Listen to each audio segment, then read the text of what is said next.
Good morning, good morning, good morning. So glad to see you all here.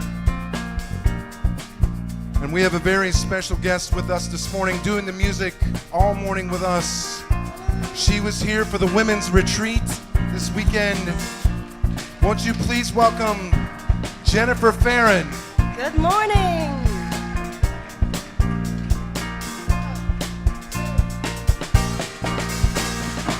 Standing outside the door of love and mercy, you wonder if there's a place there for you. You know there's peace inside, but still you're searching for someone who understands the pain you've been through. Well, the doors are unlocked, the lights are on. What are you waiting for? Sing it with me. Come on in, welcome home. You are loved, you belong here now. No matter where you've been, come on in.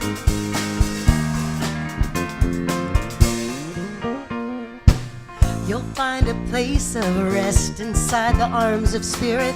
God's waited so long for your homecoming day. God knows the peace you seek and the hurt you're feeling. Spirit wants to hold and wipe your tears all away. Well, the Father awaits with open arms. God's calling out your name. Sing it. Come on in, welcome home. You are loved, you belong here now. No matter where you've been, come on in. There's room enough in this house of love for someone just like you. Come on in, welcome home. You are loved, you belong here now. No matter where you've been, come on in, welcome home. You are loved, you belong here now. No matter where you've been, come on in. Come on in, welcome home. You are loved, you belong here now. No matter where you've been, come on in, welcome home. You are loved, you belong here now. No matter where you've been, come on in.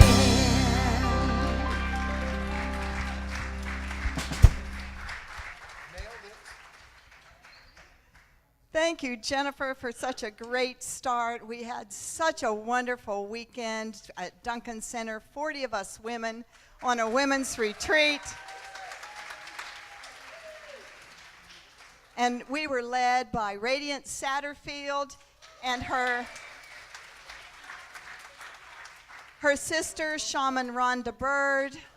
Thank you, Rhonda. So we had a great time. And of course, I want you to know who I am if you don't already. You don't recognize me? I haven't been in the magazines lately.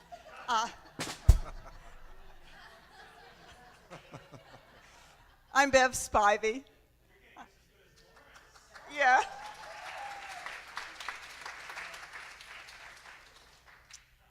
I co-minister here, and my apologies to those who are new today and aren't yet familiar with my cheesy and wacky sense of humor. I'm happy, though, to be here, and we enjoy ministering with you. My excellent husband, Reverend Lawrence Palmer, joins me in that. And of course, our wonderful musicians ready to back up Jennifer Farron today with just a little bit of an hour's practice time, so led by James McCoy. Good morning. We have Mr. John Rose with us at the piano once again this morning, and Mr. Orlando Machado at the drum set. And all the songs that you hear Jennifer sing are her original songs. So there you go. All right. Jennifer also has a table in the narthex with her CDs available, and if you want some inspirational music, and she has a whole variety from very quiet, meditative to upbeat, all of it very much new thought, positive, affirmative, and a wonderful addition to your music library, so take advantage of her things. We want to shout out to our live streamers with us today. We are so happy you're joining us. For the rest of you that have not taken advantage of being able to see the service on live stream, it's unitypompanobeach.org, and it's there all week. And then the following week, the new live stream appears, but the Sunday lessons, the sermons, the 20-minute lesson is always available there on a podcast. So take advantage of that as well. Well, let's begin by remembering our theme for the year as we embark in this year. Our theme is, who knows what the theme is? Catherine does. Last year. One, courage to imagine. And so we imagined a new year, and here it is. One humanity, many stories. One humanity, many stories. And that means so much to all of us. And our theme for this month is creating community. And certainly we do that all week long with the various events that we have, and of course our women's retreat that we so thoroughly enjoyed. So do we have a vision? Okay. Where's Michelle? Where's Michelle? Her vision was to go to the women's retreat and not finish the PowerPoint slides. It was there at one point. All right, who stole it, right? No, apologies, everybody, but you know what? We're here to know that everything doesn't have to be perfect to have an enjoyable day. We can notice our errors, our mistakes in life in general, and laugh about it and move forward. So we all know what our vision is. Together, centered in God, we create a community of one.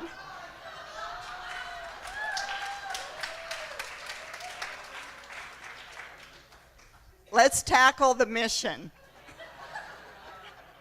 We are spiritual beacon of inspiration, abundance, and enlightenment. Thank you. All righty, let's just settle in with the joy that we feel. Close your eyes. Take a breath together. Feel that joy in your heart. Feel that bubbly, giggly feeling of knowing we are in a safe place together. We can enjoy, we can laugh. If you're a structured type that tends to be a little more uptight, as I used to be, just let go of that and know that this day is wonderful. It's a wonderful blessing to be here, and we declare it today. As we open our hearts, we open our minds to this day and all that it brings. And so it is. Amen. And so let's join together in our statement of peace. Unity of Pompano, a member of Unity Worldwide Ministries, stands for peace in the presence of conflict, for love in the presence of hatred, for forgiveness in the presence of injury. Unity honors the many names for God, the many paths to God, the many ways to worship God, for there is only one power and presence of God, and that God loves each of us equally. We urge all nations, their leaders, and their people to turn to God by whatever the name for guidance during these challenging times and pursue peace, not war, for this is what honors the God of all our faith traditions. Unity stands for peace in our lifetime, and so it is. So let's stand now and sing together. All right, friends, here's what's going to happen. I'm going to politely ask you to dance and sing. So here's how it goes. I am free. I'm great. Okay, thumbs. No longer do I wait. Sassy finger and a little hip if you have it. I got the power of spirit in me now.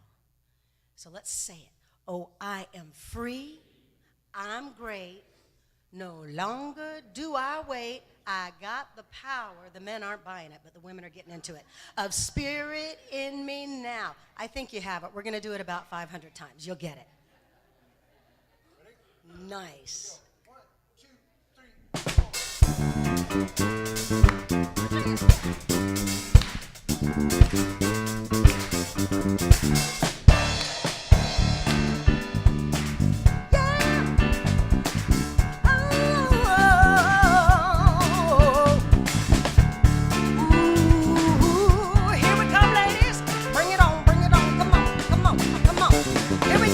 Oh, I am free, I'm great, no longer do I wait, I got the power of spirit in me now, yes, I am free, I'm great, no longer do I wait, I got the power, you got it? Of spirit in me now, yes, I am free, I'm great, no longer do I wait, I got the power of spirit in me now, yes, I am free, I'm great, no longer do I wait, of spirit in me now. Put your hands together. Every day, people around me say, let's come together. Through God in every way. As we throw our fear and doubt aside, we live forever in the joy that God creates. So come on, come on, come on, come on, ladies. Sing it loud and strong. I am free. Come on up. I'm great. No longer do I wait. I got the power. Spirit in me now, yes, I am free, I'm great, no longer do I wait, I got the power of spirit in me now, yes, I am free, I'm great, no longer do I wait, I got the power of spirit in me now, yes, I am free, I'm great, no longer do I wait, I got the power of spirit in me now. Put your hands together. Every day people around me say we are connected through God in every way. As we throw our fear and doubt aside, we are perfected in the joy that God creates. Come on, come on, come on, come on. Sing it loud and strong. I am free, I'm great. No longer do I wait. I got the power of spirit in me now. Yes, I am free, I'm great. No longer do I wait. I got the power of spirit in me now. Yes, I am free, I'm great. No longer do I wait. I got the power of spirit in me now. Yes, I am free, I'm great. No longer do I wait. I got the power of spirit in me now. Yeah, put your hands together. You guys are looking so good. Now rub your hands together and put it out to the universe. Yeah.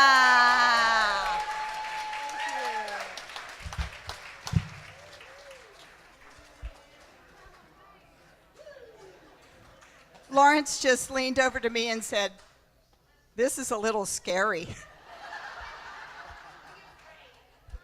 Feminine power in the house.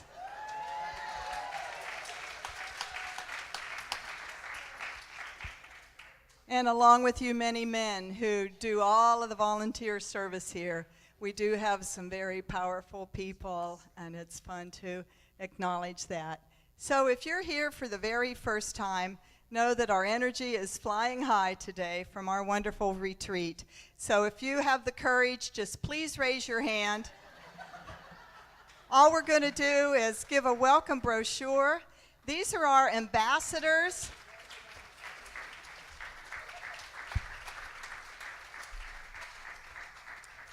Matthew up front and Rick in the middle and Michelle are our ambassadors serving this morning. They are available to you if you're here for the first time and have some questions, and even if you've been here many times, the ambassadors are the ones to speak to if you have questions about this center or Unity in general. Most of our information about us is on our website, unitypompanobeach.org. There's also unity.org for all kinds of general information about unity. So we welcome you to participate in all ways here. There is fellowship time after every service next door in Fellowship Hall. We invite you to come over there and socialize. We also have prayer chaplains available to you. You will meet with them at the end of the service.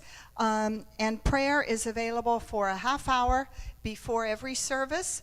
There'll be a chaplain in the very first room in that hallway, our prayer chapel. You may have quiet prayer with that chaplain, or just sit quietly by yourself for some quiet, reflective, meditative prayer time. And then, of course, chaplains are available after every service to pray with you using affirmative prayer style that is used throughout Unity. And if you're not familiar with that, have a word of prayer and you will hear it. We also have announcements coming up today. We want you to go ahead and register, sign up for the forgiveness workshop that Matthew is going to be doing on Saturday the 30th. And this specifically is on self-forgiveness. We have many things that nag at our hearts, nag at our minds, regrets, all of those many things that are just wonderful when you get them unblocked and see them in a new light and have more understanding about yourself. So it's a $50 investment for that 9 to 1 workshop on the 30th, but we do want to know if you're coming. So you can register on unitypompanobeach.org. There's a link that'll take you right to the registration page. We also want to give you advance notice to take out your calendars and write down April 30th. This is our day. You know what?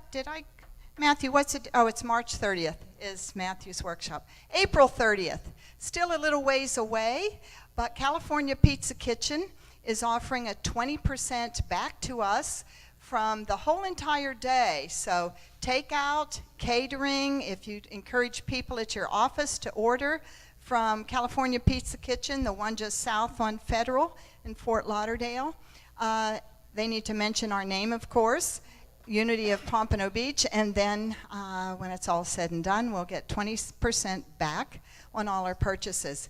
Because this group loves community, and it is our community focus, we love eating out together.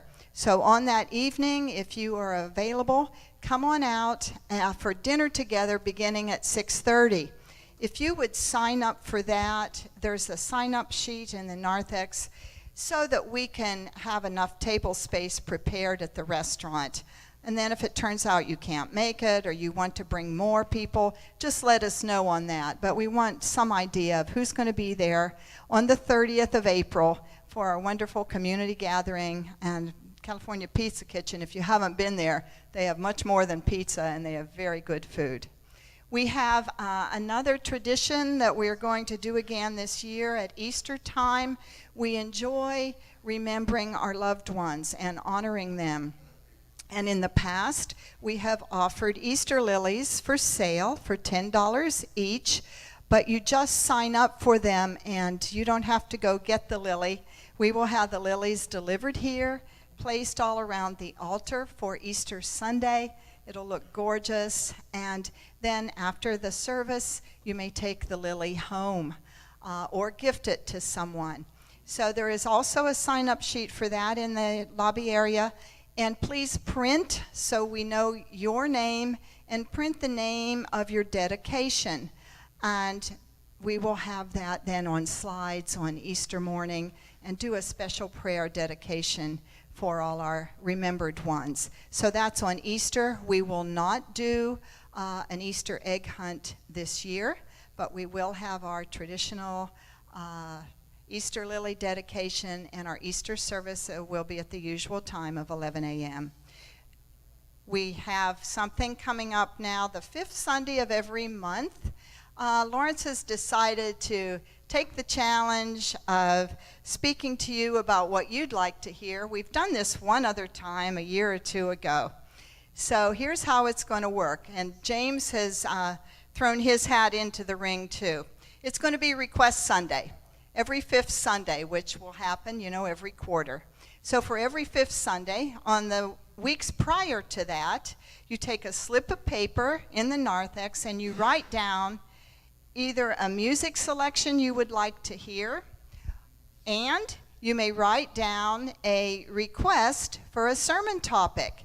And Lawrence it could be an idea that you have, something that you want to know more in depth about. It can be a scripture. It can be a unity concept, any kind of spiritual principle. What would you like to hear him speak about? We'll gather those on Sunday, the week prior, and then on the day of his sermon, I will pick the topic, and he will, on the fly, put something together for you, and it's fun for everybody.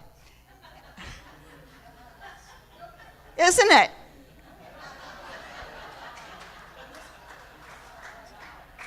Well, it's just another way to engage the community. And James is willing. Now, please make your selection something that everybody else will enjoy as well, and something to go with the service. And the same thing, if you do that today, then James will choose one so that he can have his musicians ready for next Sunday. So that's coming up next Sunday, so put your requests in today. It's fun for most of you and work for the rest of us, so there you go. One other announcement that we don't have a slide for, Lawrence and I were at our sub-regional meeting this week of the Gold Treasure Coast Ministers, which means the Unity ministers from Melbourne south to Key West, and we gather every other month. Unity on the Bay, as you know, has sold their building to a developer in that area. The building was old and beyond repairs. And they, for the next year, perhaps year and a half, have a lease agreement with a temple that is just a few blocks away from them. But they had to move this past week, and to the meeting, Juan brought some of the things that couldn't move from their bookstore. So we grabbed a box of books. They are new. They are from the Unity on the Bay bookstore. We also grabbed a box of greeting cards. So we have them for you in the, go through the garden door. The used bookstore is there. But this time we are selling new books as well. They're current. And we're discounting them. So take advantage of that. And with that, let's stand and greet each other.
This is the day that the Lord has made.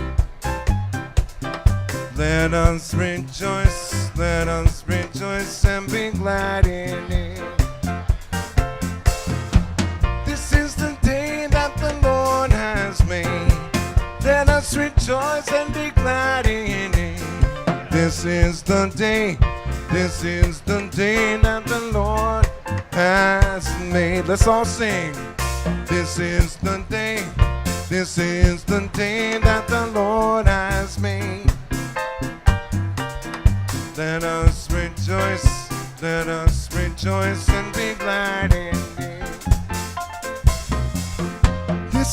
the day that the Lord has made. Let us rejoice and be glad in it. This is the day that the Lord has made. That the Lord has made.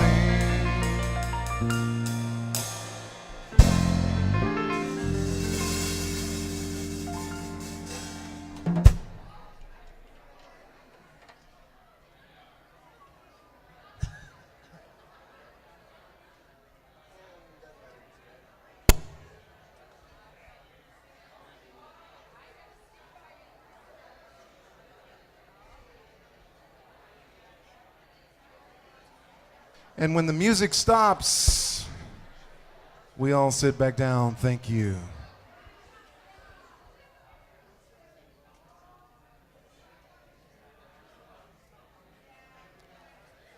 Good morning, Unity.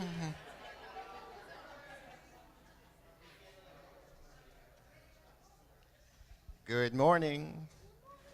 So I don't know what the women did this weekend, but you can certainly feel the energy in this room today. So I'm Bob Wilson, and I have the privilege of serving in two capacities here in this wonderful spiritual community, that of being vice president of the board and also of being a chaplain. The reading for today, thank you. The daily word is titled Assurance. All things are possible through the ageless omnipotence of my sacred self. The Apostle Paul frequently wrote of the pain and suffering he endured in the course of his missionary travels. He described his difficulties not really as complaints, but to emphasize his certainty that the ultimate glory of Christ's mind is infinitely greater than mortal limitations. Quote, I consider that the sufferings of this present time, he wrote in Romans 8:18, are not worth comparing with the glory about to be revealed to us. That same spiritual certainty moves me through my day. My intentions may not be revealed. My body and mind may seem intent on emphasizing obstacles and fears. Still, I move gratefully forward, knowing that nothing can affect the spiritual power that is my true identity. And again, the scripture is from Romans 8:18. I consider that the sufferings of this present time are not worth comparing with the glory about to be revealed to us. And so it is. And right now, as the prayer chest comes forward, we'd like to begin a time of prayer and meditation by singing together, I am at peace. I am at peace, I am at peace, I am one with the Spirit, I am calm, I am still, I am doing God's will, I am at peace, I am at peace, I am one with the Spirit, and I dwell in the presence of the Lord. I am at peace, I am at peace, I am one with the Spirit, I am calm, I am still, I am doing God's will.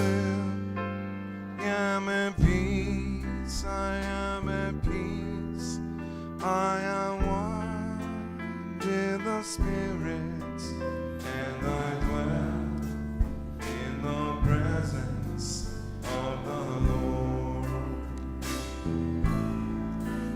and I dwell in the presence of the Lord.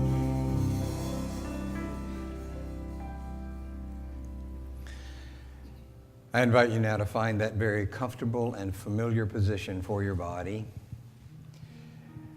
Give your body permission to relax, to let go, to let be.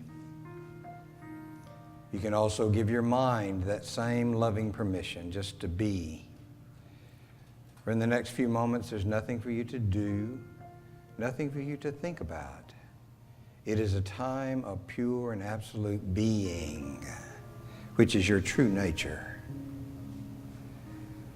So with body at ease and mind at ease, your awareness is free to commune with Spirit.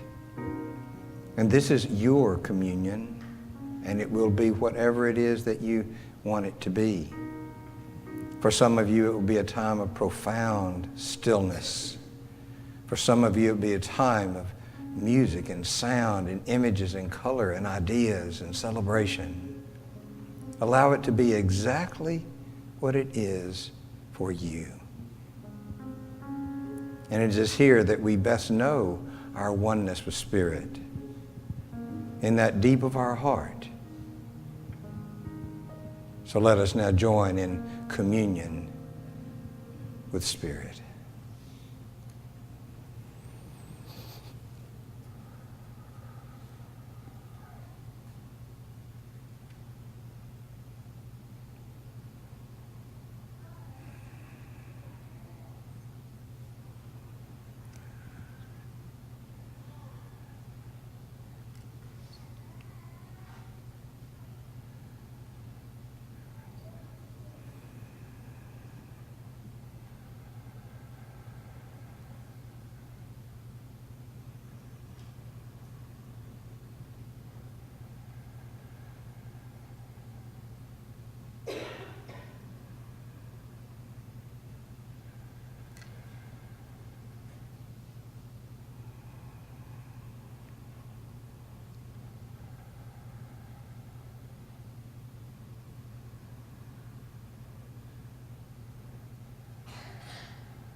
Now, as you prepare to move your awareness to your body, back to this place and time, you know that even an instant during which your awareness is immersed in that deep of your heart, that healing and transformation take place. And you know that you can bring with you into your body, into your mind, into your heart, the essence of this experience in the stillness. And in this coming week, as you choose to, you can recall this essence and be blessed all over again. So with a deep sense of gratitude for the opportunity of being together in this very special and powerful way, I invite you now to take a deep, slow breath in through your nose and hold it for a moment, and exhale slowly through your mouth. When you're ready, open your eyes and we will sing together, Alleluia.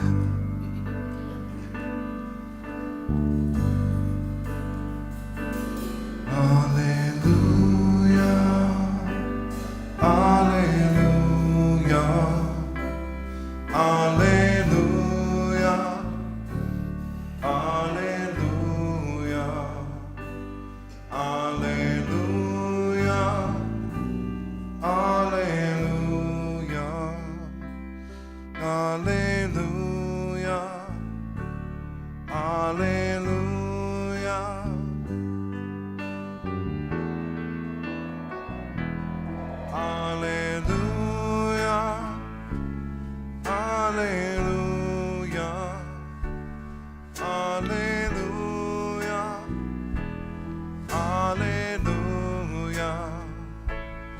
Alleluia.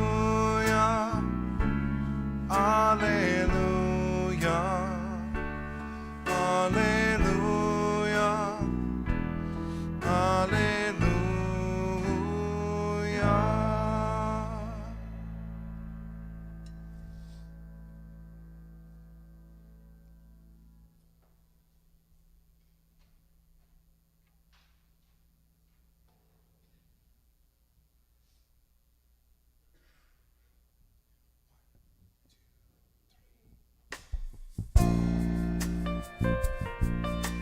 I invite all of you to sing along with me after you hear the chorus one time through. I'd like you to participate. It goes like this. Everyone around this world, each woman, man, and boy and girl are one. We are one. Can you sing that with me? Everyone around this world, each woman, man, and boy and girl are one. We are one. You're a part of me, and I'm a part of you.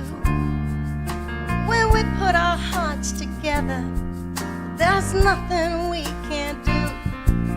I'm a part of you, and you're a part of me, and together we can all work together, create a little harmony.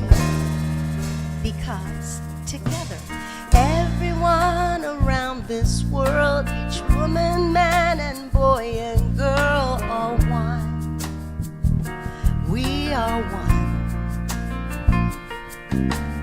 Everyone around this world, each woman, man, and boy and girl are one. We are one. I'm a part of you. You're a part of me. When we put our differences aside, there's nothing we can't be. You're a part of me, and I'm a part of you. And together we can all work together and help each other make it through. Together.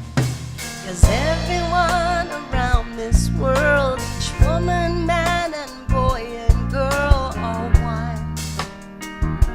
We are one. Everyone around this world, each woman, man, and boy and girl are one. We are one. Well, every time we work in unison, transformation has begun.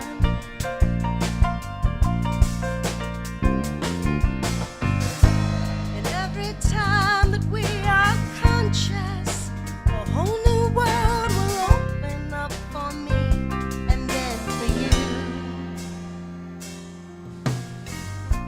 La da da da da da da, yeah.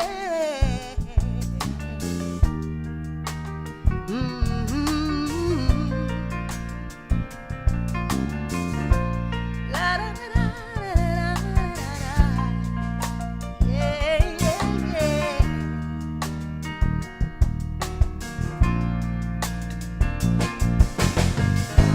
And every time we work in unison, the transformation has begun.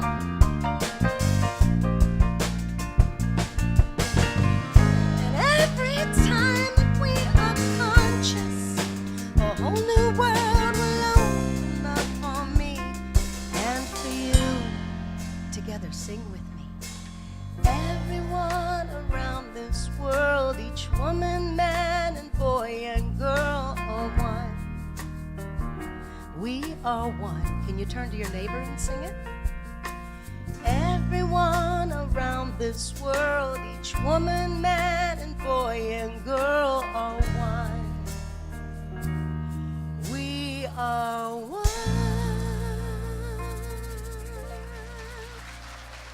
Nice job. Thanks, everyone. That's Jennifer Farron.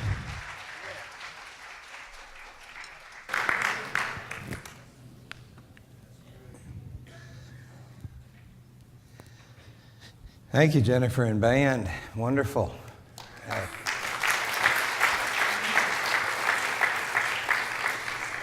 Well, this is obviously an unusual and interesting day. Let's see if I can continue that. I told you at the beginning of this year, being that our theme for the year is One Humanity, Many Stories. That on the fourth Sunday of each month, I would tell you a story.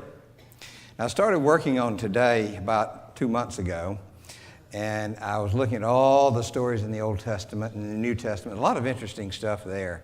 I mean, better than any soap opera you could imagine. You know, there's adultery and incest and murder and deception and joy and peace and happiness too. So a lot there. And I looked through all the ancient traditions that have stories. The Sufi tradition has a character called Nasruddin. You may have heard of him. He's kind of the joker, the fool, if you will, and tells a lot of good truths, and that didn't work either. And I kept looking and looking and looking and looking and looking.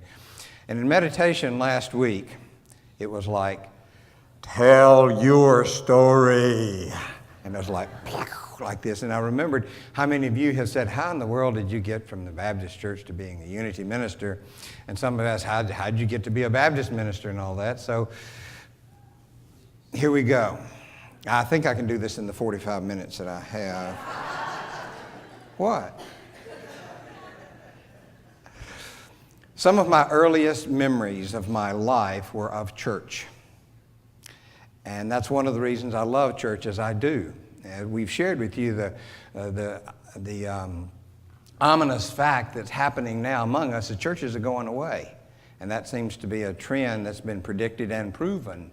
I think church will always be in place in one form or another because it is so important for us. And there will be generations that go out and try to find it somewhere else, but there's always that return to community.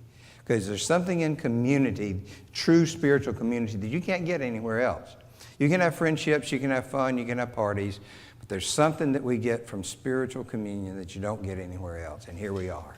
And I believe in that and will for the rest of my life. So I grew up in Murphy Creek Baptist Church out in the country in rural Mississippi.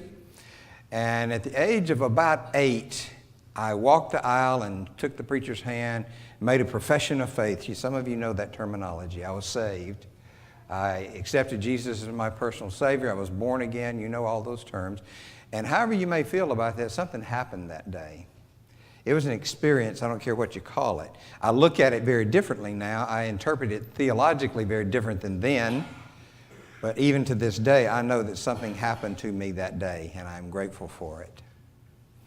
And then when I was about 10 years old, every year we had something called a World Missions Conference. And we had furloughed missionaries from all over the world to come in and share their experiences of being a missionary in all these foreign countries. And one night a gentleman there, a missionary was there from the Philippines. And, you know, I think, okay, here we go again, whatever.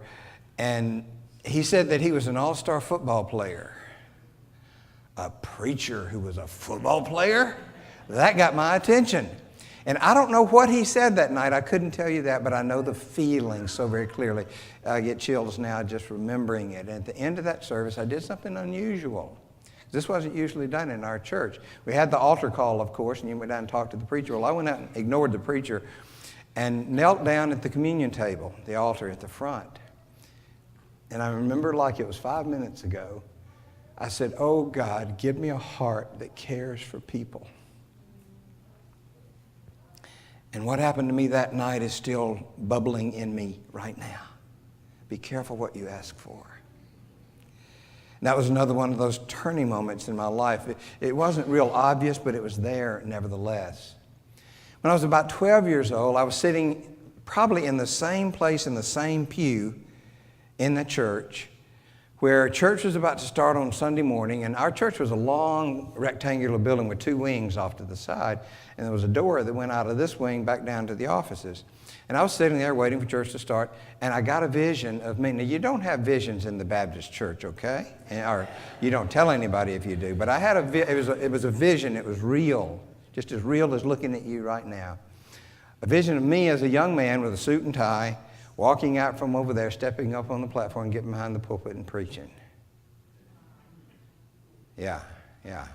I didn't tell anybody that till I was a young adult. I didn't share it with anybody. Who are you going to tell? You as a Baptist. But it got filed back here somewhere, along with the other things that have gone on. When I was 15, we had what we call every year a youth week, where the young people filled all the positions in the church, all the Sunday school teacher positions, all the music, and the preacher. And guess who got chosen to be the preacher? Now, seeing me up here every Sunday, you'd say, oh, that's not surprising. Well, back then, I was a wallflower. You didn't hear much from me at all unless I decided to say something. So the fact that I got picked to be the preacher was a God job anyway. So I got up and did the sermon that Sunday, and it was quite interesting to have the experience. 2 years later, I got chosen again. One thing that made that interesting, though, is I'd gotten my shoulder messed up playing football, and I had surgery on it. And back then, in the primitive days, they taped your arm to your chest like this for 6 weeks, and I had my hand sticking out the middle of my chest like this. So I preached up there with my hand like this. It was an interesting experience. I'd love to see a video of that. It would have to have been hilarious. But there was another really transformative, interesting experience. And I had the good fortune in the Baptist church to have a series of excellent ministers, preachers, as we call them. We didn't call them reverend, we called them brother. And the minister who shared with me that time, Brother Jones, I was returning to him the outline that I had borrowed out of one of his sermon manuals. And he looked at me and he said, have you ever thought about being a preacher? And I just kind of passed it off, kind of joked on it, but that was another thing that got registered back here with all those other things that have happened to me along the way. So life rocked on. I graduated from high school, started college in chemical engineering. Yeah, and calculus did me in. But during that time, I was noticing, this was in the early 70s, very early 70s. And things were different. They were changing, and I recognized it. When I was coming along, you went to church. We went to church twice a Sunday, Sunday morning and Sunday. Any of you had that experience? Yeah. You go to church and go home and have a nice day, and then come back Sunday night again. And Wednesday night, you had prayer meeting and choir practice. So this was my life, and it was wonderful. I'm so grateful for it, but it was changing because the kids weren't like us anymore. The kids were asking questions. The kids were resisting. The kids were rebelling. And that kind of troubled me because the church had meant so much to me as a kid growing up, and I hated them to miss that. I remember so very well Miss Maggie Lee Crowell being one of my preteen Sunday school teachers, Miss Eileen Smith, Moselle Warner. Those people are just ingrained in me with their love and their presence. I don't agree with the theology at all. However, the love was obvious. And I got brought up in the middle of that. I stewed in that. I soaked in that. And it was a thing I'm going to be eternally grateful for. But the kids weren't quite as in tune or caring as we were. So we got to do something about this. So I found out about this musical called Tell It Like It Is. I mean, it was a full-blown musical. My cousin was an excellent pianist, and I played guitar so-so. And I put a group together of the kids in the church. I was like in my first year in college. And we put this thing together, a whole musical. And I talked the minister and the deacons into letting us do it one Sunday night at church and blew them away. Well, word got out. So another church over here wanted us to come do it. So we went over there and did it. And then another church over here wanted us to come do it. And we did it over there. And what happened is that at the end of it, I got up and gave a little talk. And I was preaching before I knew what I was doing, or before I even intended it. It was just a follow-up of the musical. We even did it on a flatbed truck in a grocery store parking lot in my little hometown. That was a blast. So things were going along like this, and I was getting more and more involved. And a little church on the other side of the county asked me to come and be their music youth director, just a volunteer job. And I said, well, that sounds interesting. Sure, why not? So I went there and served as music and youth director, and while I was there, the minister left. And they just kind of looked at me. And suddenly I was the minister and minister youth director and everything else. I mean, not officially, but I was preaching and doing everything else. And I don't remember how long it was that I did that. And then they got a new minister, and I went back to my old job, as it were.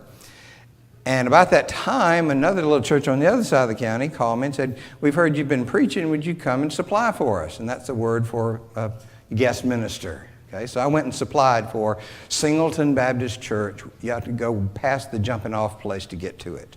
way out in the country, right in the middle of a national forest. So I went down and I preached for them, and then they showed me their pastorium, as they called it. You know, it sounds so much like an aquarium. You know, this is where we keep the preacher, you know. And I thought, why in the heck are they showing me their house? I don't care about their house. Well, about 2 weeks later, the chairman of the deacons called me and said, we want to call you to be our minister. Yeah, I had that same look on my face when it happened.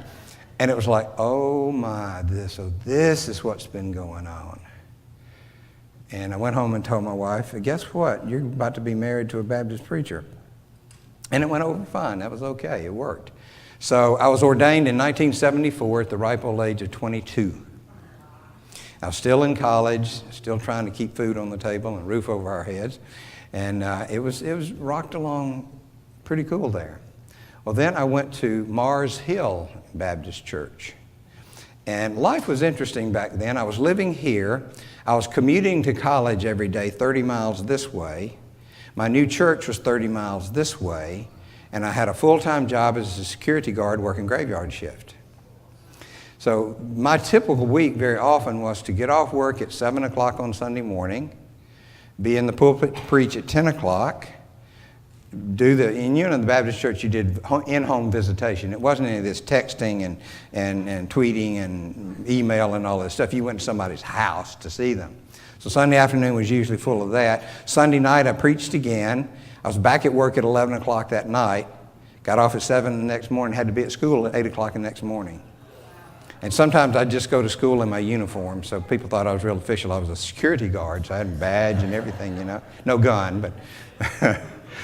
And that was a very interesting time. That's another story completely. You know what happens to you when you're extremely sleep deprived? You hallucinate. That's another story altogether. But that was going along, and I finally realized that psychology was where I was supposed to be. And I found out that the University of Southern Mississippi had just the psych program that I wanted to be in, so we moved to South Mississippi. And I finally graduated from the University of Southern Mississippi after 11 years. From when I started. So I'm very proud of that. I did it. It took me a while, but that's okay. My ex-wife did it in 3.5 years. Yeah, as others have. But while I was in South Mississippi, down in this little podunk town in Prentiss, Mississippi, I was in the public library one day, returning a book, and I was walking along, and as I always did, and just kind of looking at the names of the books. And it was like, have you ever had this? It was like neon. This book went woo, woo, woo, like this. It was Theosophy. It's about that thick. And I thought, well, Theo, God, Sophie, wisdom, the wisdom of God. And it was like it jumped off the shelf into my hand. It was about that thick. Madame Blavatsky. Some of you know it. Do you know it? Some of you? Yeah, okay. So I started reading Theosophy, and I thought, oh my. I didn't say, oh my God, back then, but I do now. And I said, my goodness, look at this. And I kept reading, just devouring it. And my brain would just go like this. And my heart was beating fast. It was just wonderful. And that was my first introduction to anything metaphysical. I still didn't understand what was happening to me, even though it was happening. And that opened the door to 2 or 3 other books, which opened the door to 2 or 3 other books. And it just got further and further. Well, when I graduated from college, I'd already planned to go to Southern Baptist Theological Seminary in Louisville, Kentucky. Now, I could have stayed at my church, and I could have stayed there for a long time. It was a wonderful place, and we had a great time. But New Orleans Seminary was just a couple hours away. I could have gone there, but I knew that was not the place for me. And Southern Baptist Theological Seminary was the intellectual seminary, the academic seminary. They called it the white-collar seminary. And when I announced I was going there, some of my brethren in the cloth were not very kind to me, and that proved to me I made the right decision. To get the hell out of Dodge, out of South Mississippi anyway. So I went to Southern Baptist Theological Seminary in Louisville, Kentucky, which was, I got an incredible education there. I'm so very proud of that. Matthew knows about that too. And while I was there, I ended up as pastor of First Baptist Church in Prospect, Kentucky. Now that sounds really, you get visions of something big, right? Well, there were 15 old people when I went there. It one time was a church of 300, and the minister went crazy, literally, and tore the church all apart. And they were just on their last legs. And I went there with my 2 children and my wife. And we started over. And in 7 years, we had A couple of hundred people had kids running out the windows. It was really a wonderful place. Well, during that time, though, I had discovered Reiki. I had discovered Silva mind control, and I had discovered shamanism. So I began to study all of these things, getting deeper and deeper. And it's interesting, in my office, I had a big desk here, and the bookshelves were over here, and the bottom shelf on the bookshelf was hidden by my desk, and that's where I kept all my books on shamanism and reincarnation and all that stuff so nobody could see them. I'm in the Baptist church, remember, right?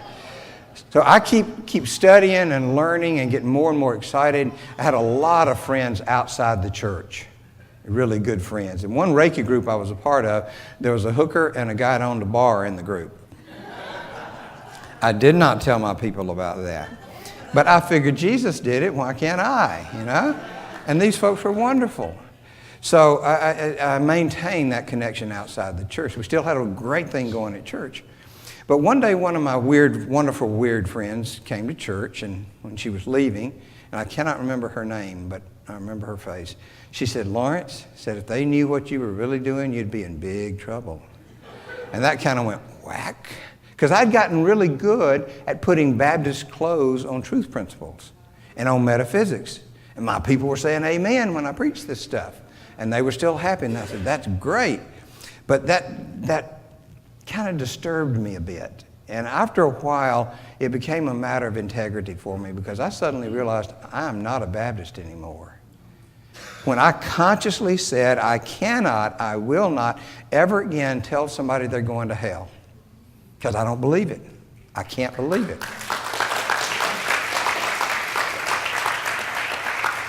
And that was the first domino that fell. And then I thought to myself, if there's no hell and no lostness and no punishment and all that, then why the hell did Jesus come? Little pun there, which evidently you missed. Jesus didn't need to save me from my sins, so I've got to look at Jesus differently, and all my metaphysical stuff started coming into play. If I look at Jesus differently, I've got to look at God differently, and all my metaphysical stuff came into play. And I got to look at the world differently. Now I got to look at myself differently again, and this cycle just went on like this, and I was getting deeper and deeper in this wonderful place, in home. And then one of my friends visited, and she said, "You know, Lawrence, you really ought to go talk to the folks down at Unity."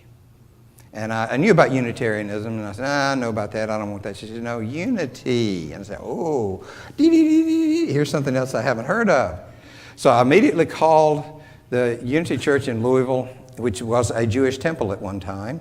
Said, if you run off the interstate right there, you're running to the top of the church, going through the middle of Louisville.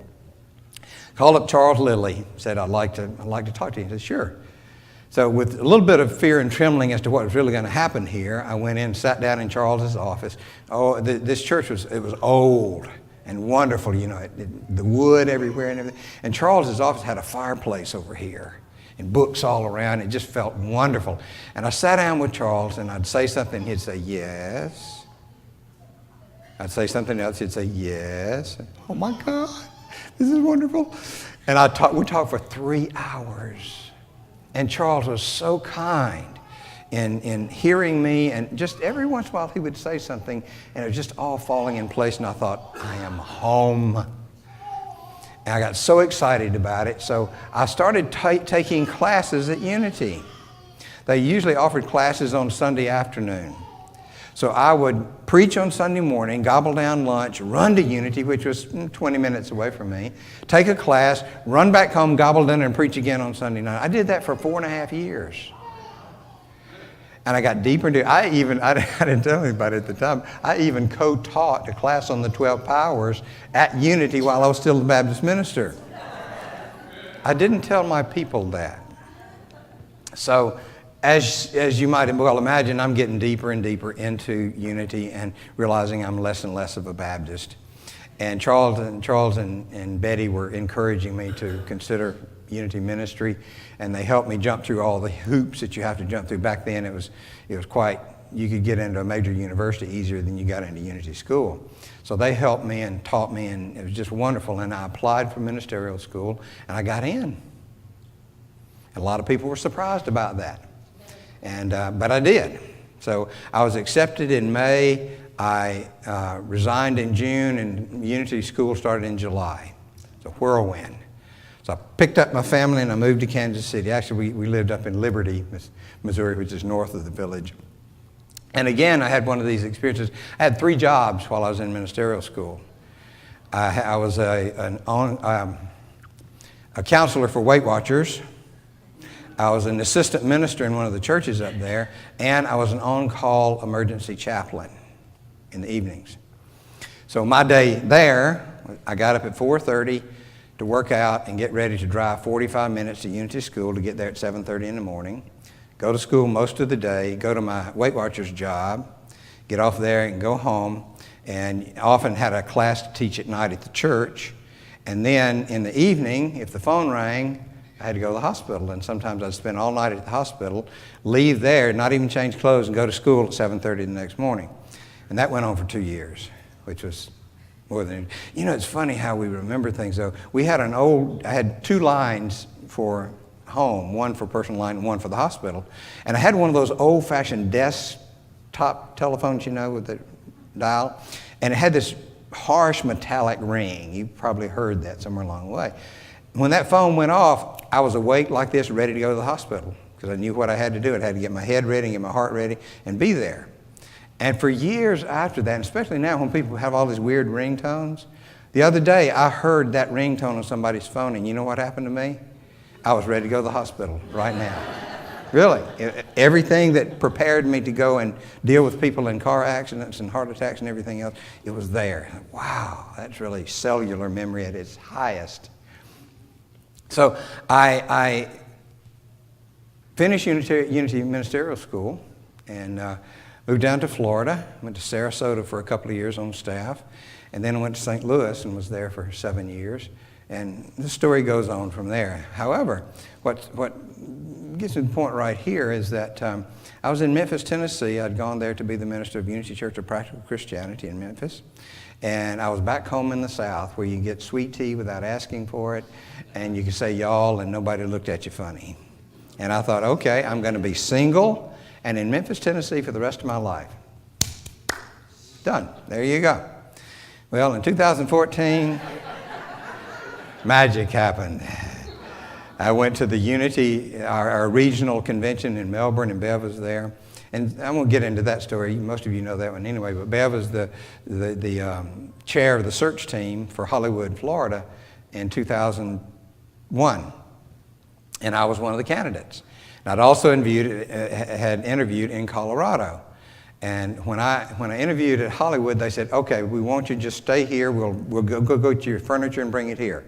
And I said, well, I'm sorry, but you're going to have to wait, because I promised Colorado that I was going to interview with them. They waited for 6 weeks for me. And I went to Colorado, and the minute I walked in the door, I thought, uh-oh, this is home. This is it right here. On paper, Hollywood would be the better choice. But my heart said go to Colorado, and I did. And I had to call Bev and tell her that I was not going to accept their offer. I would have taken a beating if somebody would have done that for me. Because that's another long story. But anyway, that was when Bev and I first met. Well, in Melbourne, 13 years later, we bumped into each other, and pew, there we go. I'm leaving Memphis, I know. So here I am here now. And that's just the high points along the way. But every story has some kind of moral. Every story has some kind of punchline. And the punchline of my story, as I just shared it to you, is how important it is that we listen to our heart and that we follow our heart. Every major experience that I've had, spiritual and otherwise, has been because I listened and followed my heart. And every bump in the road and falling down and everything else is not good happened when I did not listen and follow my heart. Everywhere I went, fortunately, everywhere I went to be a minister of a church, it was because my heart led me there. And that made all the difference. You know, the road less traveled, and it makes all the difference when they choose that one. Well, listening to my heart made all the difference in the places that I went. When I went to Colorado instead of Hollywood, I was following my heart, which was the right thing to do. When I left Memphis to come here, it was following my heart, and here I am. And I will continue to do that. Now, I believe in calling. I've had some friends who encouraged me to volunteer to serve on the interview team, the entrance team for Unity School. And I said, you don't want me to do that. Because to me, if you're not called to this work, you need to go do something else. When people see how much I enjoy what I do, they say, well, I've been thinking about maybe being a minister. And my pat response always is to say, if you can do anything else in this world and be happy, you don't need to be a minister. It's too hard. I have been stabbed in the back. I have been lied about. I've been deceived. I've been kicked and everything else along the way. And here I am. Because I had a calling to be who and what I am. I used to say that I feel guilty because I love what I do, and I discovered what I love so early in life. And I know there's so many people who spend day after day and sometimes their whole lives at a job they hate, that sucks the life out of them. And here I am doing this with you. And I don't say I feel guilty anymore. I just realize I feel incredibly, incredibly blessed to get to do what I do. And I will do this till I have no breath in my body, because it's what's important. And that's where my heart leads me. So that's my word for you. The rest of it was just fun. That's my word for you. Listen to your heart, follow your heart, and do what it takes. I went through some hard times, struggling times, challenging times, no sleep times, and all kinds of emotional stuff along the way. But here I am telling you this day, it's worth it. Listen to your heart, follow your heart. And the other thing is, the first sermon I preached standing before you, who knows what it was? More.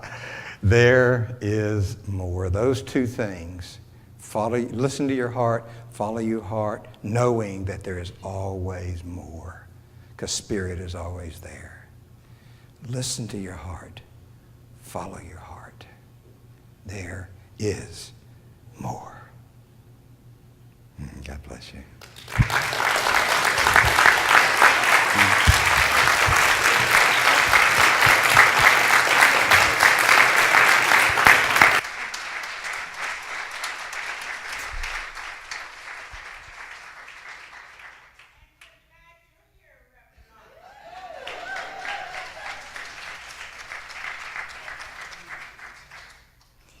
Well, we certainly all love to hear each other's stories, and we invite you to call us, come to our classes. In the fall, Cynthia is going to be teaching one of our Tuesday night classes, sharing the teaching with Ron on your purpose. Don't struggle with knowing your purpose. Your purpose is already to be the light of the world, but we'll help you discover that even deeper. So please do feel free to be a real part of this community and all that we do. And part of that is in our giving. It's through your gifts, your financial dedications, your commitments that you make to giving here that keeps us thriving in this organization. And so won't you think about the value that you have here? Think about the value that we are shining our light here in South Florida, and please give accordingly. So we thank you for your gifts of your time, your attendance, your service, and your giving. If you have questions about Unity, there is a table in Fellowship Hall staffed by our ambassadors that are there to answer your questions. So let's bless our offering today. Together, with a grateful heart, we acknowledge God as source of all that is. Today we declare love for ourselves and all others. Love is mine. Love and more love is mine. Everywhere I go, I see this love. I feel it, I experience it, I freely give it, and it multiplies itself around me. And so it is. Amen.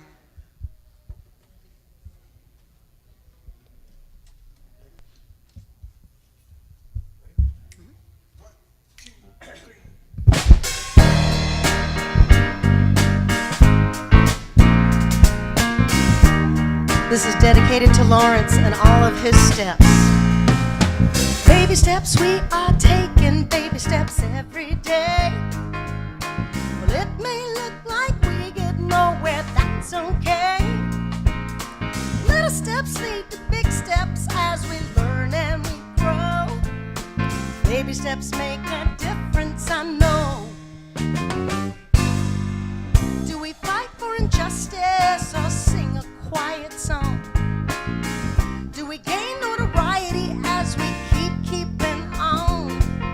Well, all those little baby steps are moving forward now. And every day we learn and play and reach the higher ground. Baby steps we are taking, baby steps every day. Well, it may look like we get nowhere, but that's okay. Our little steps lead to big steps as we learn and we grow.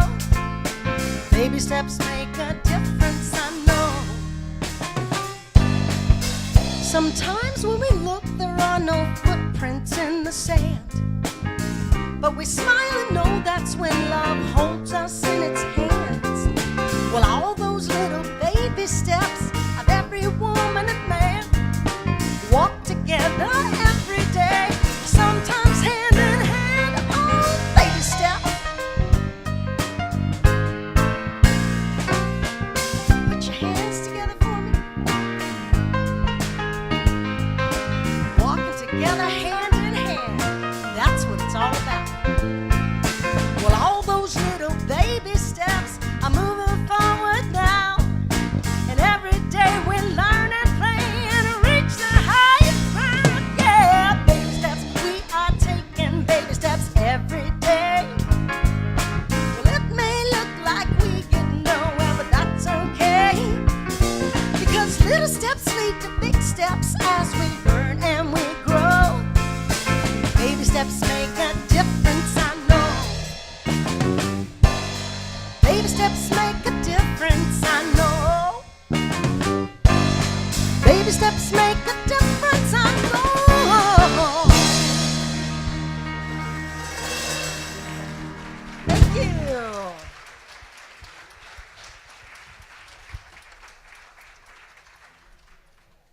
How wonderful to have original music.